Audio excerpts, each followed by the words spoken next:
মুখ্যমন্ত্রী বিধানচন্দ্র রায়ের জন্মদিন উপলক্ষে স্বেচ্ছায় রক্তদান শিবিরের আয়োজন করল কান্দি পৌরসভা। মুর্শিদাবাদ জেলার কান্দি পৌরসভার উদ্যোগে কান্দি হ্যালিফক্স ভবনে স্বেচ্ছায় রক্তদান শিবিরের আয়োজন করা হলো প্রাক্তন মুখ্যমন্ত্রী বিধানচন্দ্র রায়ের জন্মদিন উপলক্ষে।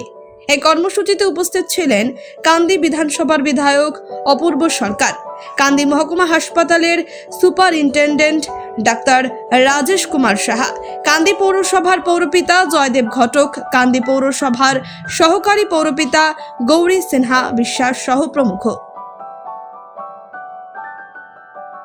দেখুন, আজকের আমাদের এই বাংলার প্রবাদ প্রতি মানুষ ডক্টর বিধানচন্দ্র রায় একদিকে রাজনীতিবিদ, পলিটিশিয়ান, সোশ্যাল রিফর্মার, সর্বোপরি তিনি একজন প্রতিষ্ঠিত এবং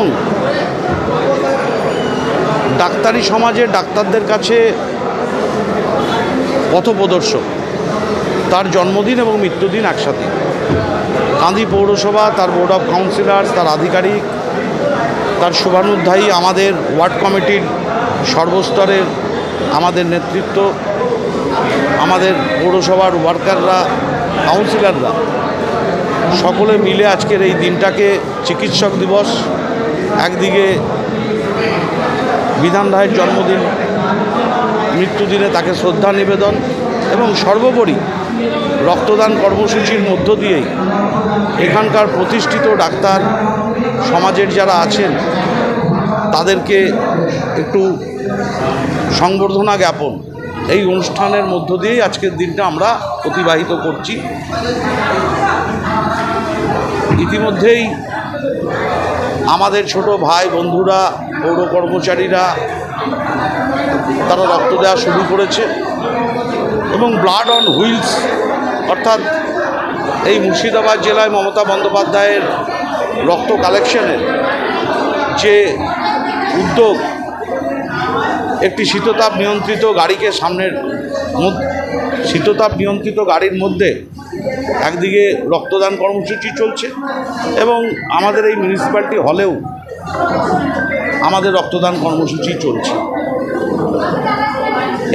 এই দিনটাকে সামনে রেখে একটা কথাই শুধু বলতে চাই, যিনি এই বাংলাকে এগিয়ে নিয়ে যাওয়ার জন্যে তার অক্লান্ত পরিশ্রম,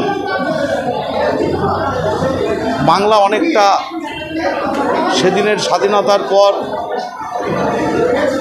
বিভক্ত বাংলাদেশ, একদিকে পূর্ব পাকিস্তান, একদিকে পশ্চিম বাংলা, সেদিনের সেই উদ্বাস্তু সমাজ মানুষ থেকে শুরু করে এই বাংলাকে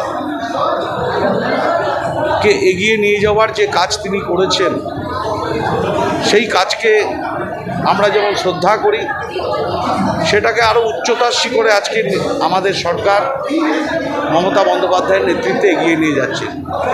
তাই আমরা এই বার্তাটা দিতে চাই যে একদিকে সমাজকে এগোনো, একদিকে নিজের জাতিকে এগোনো, একদিকে দেশকে এগোনো, সেই কাজটা যেন আগামী প্রজন্ম করে। আরেকদিকে তার ডাক্তারি বিদ্যা যে কত উন্নত মানের ছিল সেটা আমরা তার ইতিহাস পড়লে আমরা জানি। স্বাভাবিকভাবেই মানবিক দৃষ্টিভঙ্গি এবং ক্লিনিক্যাল আই ডক্টর বিধানচন্দ্র রায়ের যেটা ছিল, আজকের ডাক্তারি সমাজে বিধানচন্দ্র রায়কে বলবো অনুসরণ করতে এবং তার দেখানো পথেই ডাক্তারবাবুদের কাছে আমাদের সংবর্ধনার মধ্য দিয়ে অনুরোধ, মানবিক মুখ, মানবিক দৃষ্টিভঙ্গি যেন আগামী দিন এই বাংলার মানুষের প্রতি থাকে, এটার জন্যই আজকের এই অনুষ্ঠান। ব্যুরো রিপোর্ট, চেতনা নিউজ।